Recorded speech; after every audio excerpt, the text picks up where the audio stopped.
They're ready. Racing. Dalsaros hesitated, missed the start about 2 lengths. Mended quickly away with Majestic Heat.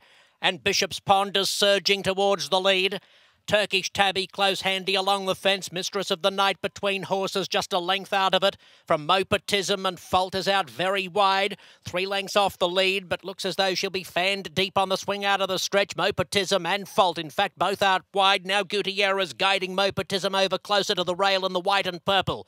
So as they sort themselves out, it's Mended and Turkish Tabby with joint leadership. Bishop's Pond third, Mistress of the Night fourth inside Majestic Heat.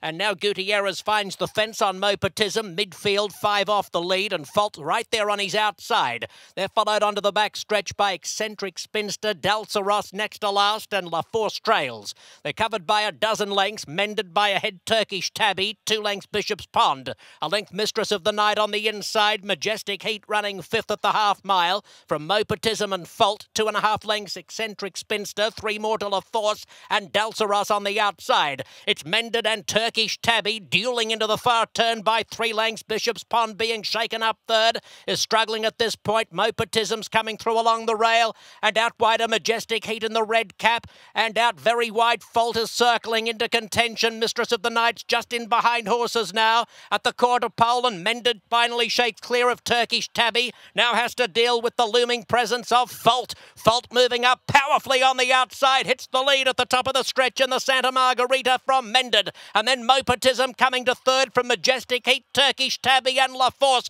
But at the 16th pole, Fault has shot away by 5 lengths. Fault is finding no fault with the Golden State.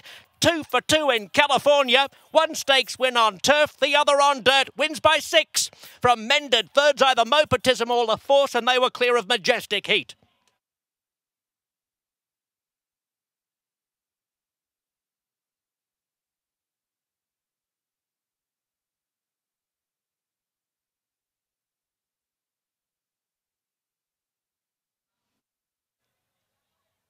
Ladies and gentlemen, the winner of the Grade 1 Santa Margarita Stakes is Fault.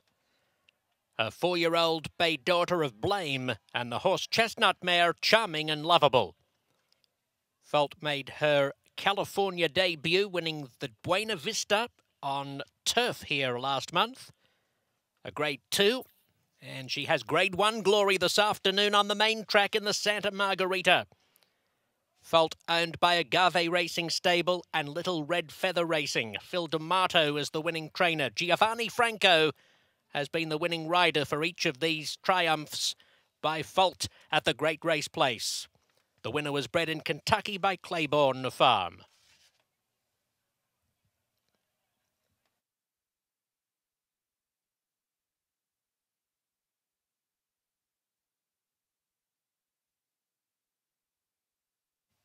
In the winner's circle to make the trophy presentation is Tim Conway Jr., host of the Tim Conway Jr. Show on AM 640 KFI, Monday through Friday evenings from 7 to 10 p.m.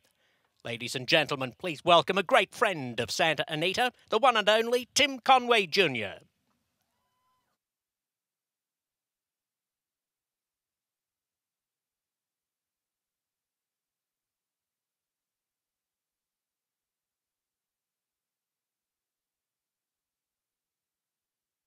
Lots of green for this lucky trip here on St. Patrick's Day. I'm joined by the connections of Fault. Giovanni Franco, first of all, this is your first Grade 1. Tell me how you're feeling right now. I'm feeling very thankful. I want to thank my Father in Heaven and my Lord Christ Jesus for letting me be a part of this today, and thanks to all of these connections. Tell me a little bit about your trip on her, because you came really wide, but she just motored away.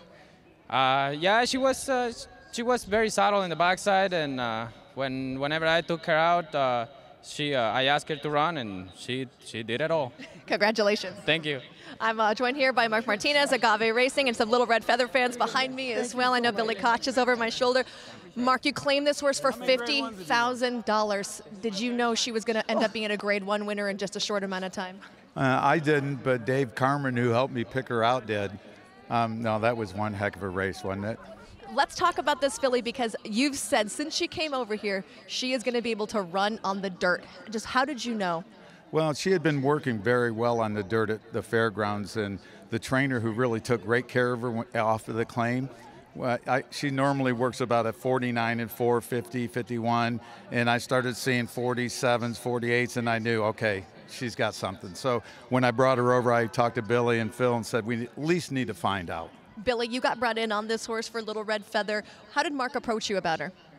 Mark sent me about a 6-page doctorate about her and how she can run on dirt and how she can run on turf, and I think she's only going to get better, and I think Phil can do a great job with her, and I was really struggling. I said yes. I would say yes, too. Now, do you guys make the plans? What's her next start, or is that up to the magician?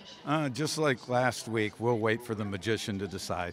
I like it. Congratulations, guys. Huge here for a former $50,000 claimer, also mended a $12,500 claimer. It's a great day for fillies to step up.